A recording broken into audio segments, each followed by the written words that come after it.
नमस्कार साथियों, कैसे हैं आप सभी। साथियों, आज का वीडियो बहुत ही इम्पोर्टेंट होने वाला है क्योंकि आज हम डिस्कस करने वाले हैं रेलवे एनटीपीसी और रेलवे ग्रुप डी के लिए प्रीवियस ईयर क्वेश्चन पेपर। साथियों, इसमें हमने जीके जीएस के सभी महत्वपूर्ण प्रश्नों को लिया है जो आपकी आगामी परीक्षा एनटीपीसी और रेलवे ग्रुप डी के लिए अति महत्वपूर्ण होंगे। साथियों, आरआरबी एनटीपीसी के द्वारा एग्जाम डेट घोषित कर दी गई है। इसकी एग्जाम डेट 16 मार्च से स्टार्ट हो रहे हैं पेपर, ठीक है।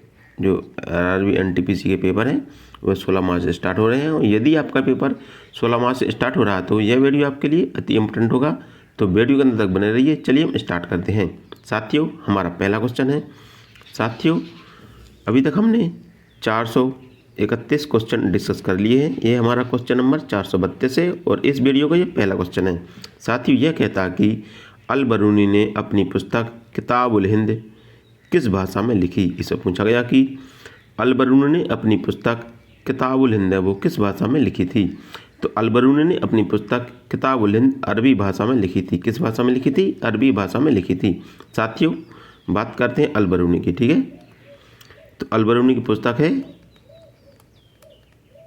अल बरूनी की पुस्तक का नाम है किताबुल हिंद, किताबुल हिंद, ठीक है। इसे हम मीन मकाला, ठीक है, किताबुल हिंद को मीन मकाला के नाम से भी जानते हैं। यह अरबी भाषा में लिखी गई पुस्तक है। किस भाषा में? यह अरबी भाषा में लिखी गई पुस्तक है, ठीक है। साथियों, अल बरूनी महमूद गजनवी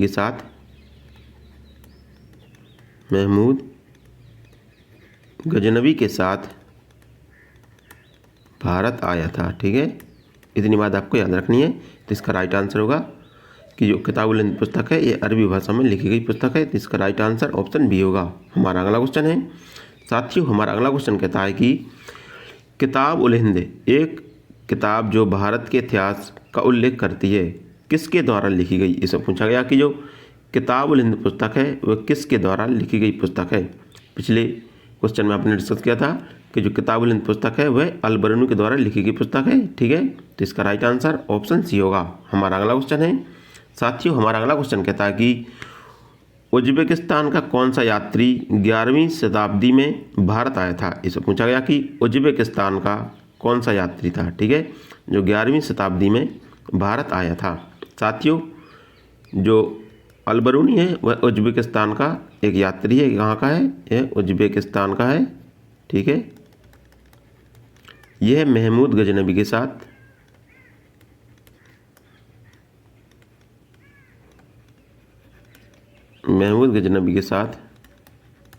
भारत आया था, ठीक है। इसके द्वारा किताब उल हिंद नामक पुस्तक लिखी गई। इसकी भाषा अरबी थी, ठीक है। जो किताबुल हिंद पुस्तक है यह अरबी भाषा में लिखी गई थी। यह उज्बेकिस्तान से आया था और यह 11वीं शताब्दी में भारत आया था। कब आया था? यह 11वीं शताब्दी में भारत आया था। तो इसका राइट आंसर होगा ऑप्शन बी, अल बरूनी। अल बरूनी है जो 11वीं शताब्दी में भारत आया था, यह उज्बेकिस्तान का यात्री था। हमारा अगला क्वेश्चन है। साथियों, हमारा अगला क्वेश्चन कहता है कि फारसी विद्वान अल बरूनी अफगानिस्तान और भारत पर हमले के दौरान किस आक्रमणकारी के साथ था। इसे पूछा गया कि जो फारसी विद्वान अल बरूनी है वह अफगानिस्तान और भारत पर आक्रमण के समय किस आक्रमणकारी के साथ था। तो यह था महमूद गजनवी के साथ, ठीक है। तो इसका राइट आंसर ऑप्शन ए होगा। हमारा अगला क्वेश्चन है। मोहम्मद गौरी की सेना और पृथ्वीराज चौहान के बीच 2 बार युद्ध हुआ। कहाँ की दूसरी लड़ाई में पृथ्वीराज चौहान हार गए और उनके राज्य पर कब्जा कर लिया गया। इससे पूछा गया कि मोहम्मद गौरी, ठीक है, और पृथ्वीराज चौहान के बीच 2 बार युद्ध हुआ, ठीक है। पहला युद्ध हुआ था तराइन का युद्ध, यह हुआ था 1191 ईस्वी में। इसमें मोहम्मद गौरी की हार हुई थी, ठीक है। जो तराइन का प्रथम युद्ध हुआ था इसमें मोहम्मद गौरी की हार हुई थी। और जब तराइन का द्वितीय युद्ध हुआ था,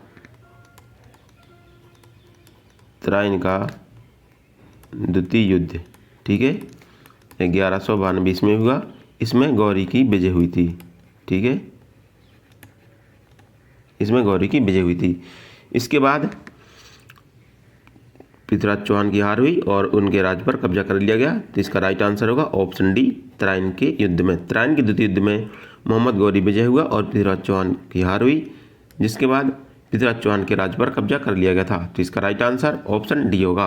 हमारा अगला क्वेश्चन है साथियों, हमारा अगला क्वेश्चन कहता है कि सुल्तान इल्तुतमिश की पुत्री रजिया निम्नलिखित में से किस वर्ष में सुल्तान बनी थी। इससे पूछा गया कि इल्तुतमिश की पुत्री रजिया थी, वो किस वर्ष में सुल्तान बनी थी। तो इल्तुतमिश की पुत्री रजिया जो किस वर्ष में सुल्तान बनी थी आपको बताना है। साथियों बात करते हैं रजिया सुल्तान की। ठीक है, बात करते हैं रजिया सुल्तान की। साथियों यह भारत की पहली महिला शासिका थी। ठीक है, यह भारत की पहली महिला शासिका थी। इसका जन्म 1205 ईस्वी में बदायूं में हुआ था। रजिया सुल्तान का जन्म 1205 ईस्वी में बदायूं में हुआ था। यह इल्तुतमिश की पुत्री थी। किसकी? यह इल्तुतमिश की पुत्री थी। यह 1236 ईस्वी में 1236 ईस्वी में दिल्ली की शासिका बनी थी। ठीक है, 1236 ईस्वी में यह दिल्ली की शासिका बनी थी। तो इसका राइट आंसर ऑप्शन सी होगा। हमारा अगला क्वेश्चन है साथियों, हमारा अगला क्वेश्चन कहता है कि मामलुक साम्राज्य का कौन सा या कौन सी शासक या शासिका 1236 ईस्वी से 1240 ईस्वी तक दिल्ली का सुल्तान बनी या बना। इससे पूछा गया कि मामलुक वंश का या मामलुक साम्राज्य का कौन सा शासक 1236 से 1240 ईस्वी तक दिल्ली का सुल्तान बना। साथियों मामलुक वंश को हम गुलाम वंश के नाम से जानते हैं। ठीक है, इसको हम गुलाम वंश के नाम से जानते हैं। इसकी स्थापना 1206 ईस्वी में कुतुबुद्दीन ऐबक के द्वारा की गई थी। किसके द्वारा? गुलाम वंश की स्थापना 1206 ईस्वी में कुतुबुद्दीन ऐबक के द्वारा की गई थी। तो जो रजिया सुल्तान है वो 1236 से 1240 ईस्वी तक जो मामलुक वंश या गुलाम वंश की शासिका बनी थी। तो इसका राइट आंसर ऑप्शन भी होगा। हमारा अगला क्वेश्चन है दास वंश की स्थापना किसने की थी। इससे पूछा गया कि दास वंश की स्थापना किसके द्वारा की गई थी। साथियों दास वंश की बात करते हैं तो दास वंश को हम गुलाम वंश और मामलुक वंश, ठीक है, दास वंश को हम गुलाम वंश या मामलुक वंश के नाम से जानते हैं। इसकी स्थापना 1206 ईस्वी में कुतुबुद्दीन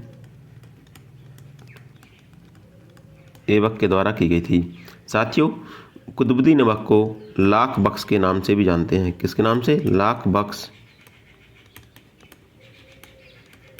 के नाम से भी जानते हैं। कुतुबुद्दीन ऐबक की मृत्यु चौगान खेलते समय, चौगान या पोलो खेलते समय, पोलो खेलते समय घोड़े से गिरकर हो गई थी।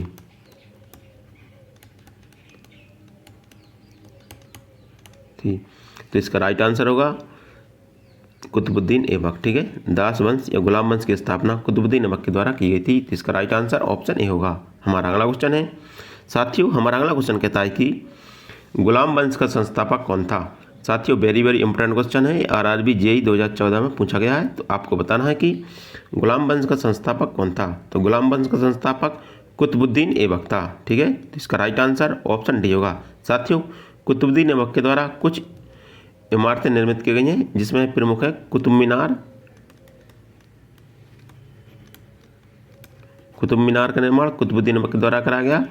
अढ़ाई दिन का झोपड़ा मस्जिद, अढ़ाई दिन का झोपड़ा,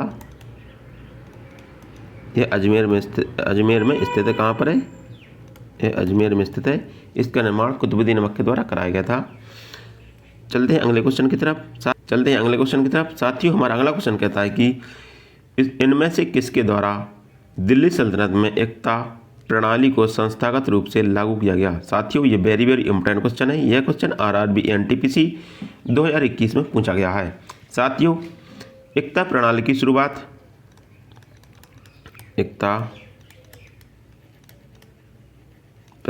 शुरुआत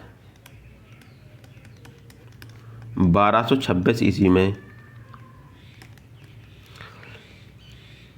1226 इसमें इल्तुतमिश के द्वारा की गई थी। किसके द्वारा? 1226 इसमें इल्तुतमिश के द्वारा की गई थी। तो इसका राइट आंसर ऑप्शन ए होगा। हमारा अगला क्वेश्चन है।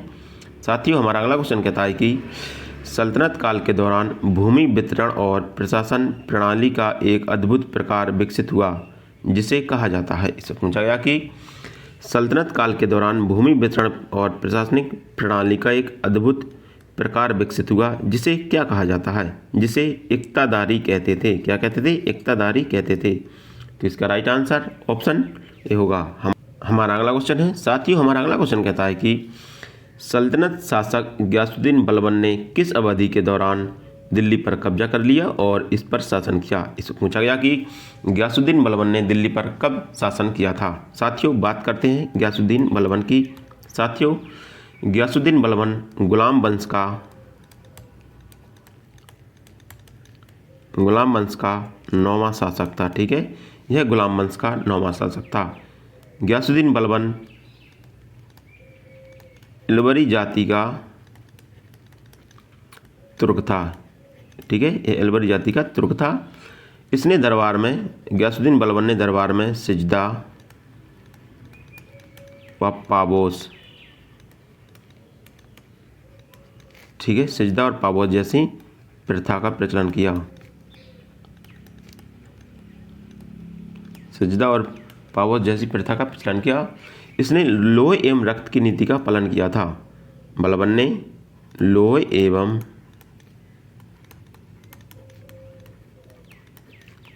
रक्त की नीति का पालन किया था। इसने 1266 ईस्वी से 1287 ईस्वी तक दिल्ली पर शासन किया था। तो इसका राइट आंसर ऑप्शन सी होगा। हमारा अगला क्वेश्चन है। साथियों, हमारा अगला क्वेश्चन कहता है कि इनमें से किसकी मृत्यु चौगान खेलने के दौरान हो गई थी? इससे पूछा गया कि इनमें से किसकी मृत्यु चौगान खेलने के दौरान हो गई थी। साथियों, कुतुबुद्दीन ऐबक की मृत्यु चौगान खेलते समय घोड़े से गिरकर हो गई थी। तो इसका राइट आंसर ऑप्शन ए होगा। हमारा अगला क्वेश्चन है। साथियों, हमारा अगला क्वेश्चन कहता है कि भारत में सिजदा प्रथा किसके द्वारा शुरू की गई थी? इससे पूछा गया कि भारत में किसके द्वारा सिजदा प्रथा शुरू की गई थी? तो सजदा प्रथा की शुरुआत गयासुद्दीन बलबन के द्वारा की गई थी। किसके द्वारा? गयासुद्दीन बलबन के द्वारा सजदा प्रथा की शुरुआत की गई थी। तो इसका राइट आंसर ऑप्शन सी होगा। हमारा अगला क्वेश्चन है। साथियों, हमारा अगला क्वेश्चन कहता है कि किस प्रसिद्ध त्यौहार नौरोज नामक प्रसिद्ध फारसी त्यौहार की शुरुआत की गई? इसके पूछा गया कि किसके द्वारा नौरोज नामक प्रसिद्ध फारसी त्यौहार की शुरुआत की गई थी? तो नौरोज नामक प्रसिद्ध फारसी त्यौहार की शुरुआत गयासुद्दीन बलबन के द्वारा की गई थी। तो इसका राइट आंसर ऑप्शन बी होगा। हमारा अगला क्वेश्चन है। साथियों, हमारा अगला क्वेश्चन कहता है कि निम्नलिखित में से दिल्ली सल्तनत का सही क्रम क्या है? इससे पूछा गया कि दिल्ली सल्तनत का सही क्रम क्या है। साथियों, यह question very very important question है। यह क्वेश्चन आरआरबी एनटीपीसी 2016 में पूछा गया है। तो आपको बताना है कि दिल्ली सल्तनत का सही क्रम क्या है। साथियों, बात करते हैं दिल्ली सल्तनत की। ठीक है, तो दिल्ली सल्तनत 1206 ईस्वी से स्टार्ट होता है और 1526 ईस्वी तक चलता है। ठीक है ना, दिल्ली सल्तनत का समय होता है 1206 ईस्वी से 1526 ईस्वी तक दिल्ली सल्तनत कहलाता है। इसमें लगभग 5 राजवंशों ने शासन किया। ठीक है, दिल्ली सल्तनत पर लगभग 5 राजवंशों ने शासन किया। इसमें पहला है मामलुक वंश या गुलाम वंश। ठीक है, इसका समय था 1206 से 1290। मामलुक वंश या गुलाम वंश का समय था 1206 से 1290। दूसरा है खिलजी वंश, इसका समय था 1290 से 1320। ठीक है, तीसरा है तुगलक वंश, इसका समय था 1320 से 1414, ठीक है। हमारा चौथा है सैयद वंश। चौथा कौन सा? सैयद वंश। सैयद वंश का समय था 14 से 1450, ठीक है। हमारा पांचवा है लोधी वंश, ठीक है। पांचवा वंश है लोधी वंश। इसका समय था 1451 से 1526, ठीक है। 1451 से 1526, इस प्रकार इनका क्रम है। तो क्रम किस प्रकार है? गुलाम वंश, खिलजी वंश, तुगलक वंश, सैयद वंश और लोधी वंश, ठीक है। गुलाम वंश, फिर आया खिलजी वंश, ठीक है। फिर आया तुगलक वंश और फिर आया लोधी वंश। तो इसका ऑप्शन बी है जो इसका राइट आंसर होगा, गुलाम, खिलजी, तुगलक और लोधी, ठीक है। इसमें 4 राजवंश दिए गए हैं, तो इसका ऑप्शन बी सही होगा। हमारा अगला क्वेश्चन है साथियों, हमारा अगला क्वेश्चन कहता है कि के बीच की अवधि को दिल्ली सल्तनत की अवधि के रूप में जाना जाता है। इससे पूछा गया कि किस अवधि को दिल्ली सल्तनत की अवधि के रूप में जाना जाता है। साथियों, दिल्ली सल्तनत का शासनकाल 1206 ईस्वी से स्टार्ट होता है और 1526 ईस्वी तक चलता है, जिसे हम दिल्ली सल्तनत के नाम से जानते हैं। किस नाम से? दिल्ली सल्तनत के नाम से जानते हैं। इसका राइट आंसर ऑप्शन सी होगा, 1206 ईस्वी से 1526 ईस्वी तक दिल्ली सल्तनत का शासन माना जाता है। इसका राइट आंसर ऑप्शन सी होगा। हमारा अगला क्वेश्चन है साथियों, हमारा अगला क्वेश्चन कहता है कि रजिया सुल्तान किसकी बेटी थी। इससे पूछा गया कि जो रजिया सुल्तान है वो किसकी बेटी थी। साथियों, बात करते हैं रजिया सुल्तान की, तो यह भारत की पहली महिला शासका थी। पहली महिला शासका थी। यह इल्तुतमिश की पुत्री थी, ठीक है। जो रजिया सुल्तान थी यह इल्तुतमिश की पुत्री थी। तो इसका राइट आंसर ऑप्शन डी होगा। हमारा अगला क्वेश्चन है साथियों, हमारा अगला क्वेश्चन कहता है कि दिल्ली सल्तनत की पहली महिला शासका रजिया सुल्तान किस राजवंश से संबंधित थी। इससे पूछा गया कि जो रजिया सुल्तान थी वो किस राजवंश से संबंधित थी। तो रजिया सुल्तान दास वंश, ठीक है, जिसे हम गुलाम वंश, मामलुक वंश के नाम से भी जानते हैं, ठीक है। तो यह दास वंश से संबंधित थी। तो इसका राइट आंसर ऑप्शन डी होगा। हमारा अगला क्वेश्चन है साथियों, हमारा अगला क्वेश्चन कहता है कि दिल्ली सल्तनत की एकमात्र महिला शासक कौन थी। इससे पूछा गया कि दिल्ली सल्तनत की एकमात्र महिला शासका कौन थी। तो दिल्ली सल्तनत की एकमात्र महिला शासका रजिया सुल्तान थी। कौन थी? रजिया सुल्तान थी। तो इसका राइट आंसर ऑप्शन सी होगा। हमारा अगला क्वेश्चन है साथियों, हमारा अगला क्वेश्चन कहता है कि दिल्ली की पहली महिला शासका कौन थी। इससे पूछा गया कि दिल्ली की पहली महिला शासका कौन थी। तो दिल्ली की पहली महिला शासका रजिया सुल्ताना थी। कौन थी? रजिया सुल्ताना थी। तो इसका राइट आंसर ऑप्शन सी होगा। हमारा अगला क्वेश्चन है, इसमें पूछा गया कि कौन सा राजवंश लगभग 84 वर्ष तक उपमहाद्वीप में शासन करने वाला पहला मुस्लिम राजवंश बन गया। इससे पूछा गया कि कौन सा राजवंश है जो लगभग 84 वर्ष तक शासन करने वाला पहला मुस्लिम राजवंश बन गया। तो जो गुलाम वंश है इसने लगभग दिल्ली सल्तनत या भारतीय उपमहाद्वीप में लगभग 84 वर्ष तक शासन किया और यह पहला मुस्लिम राजवंश बन गया। तो इसका राइट आंसर ऑप्शन डी होगा।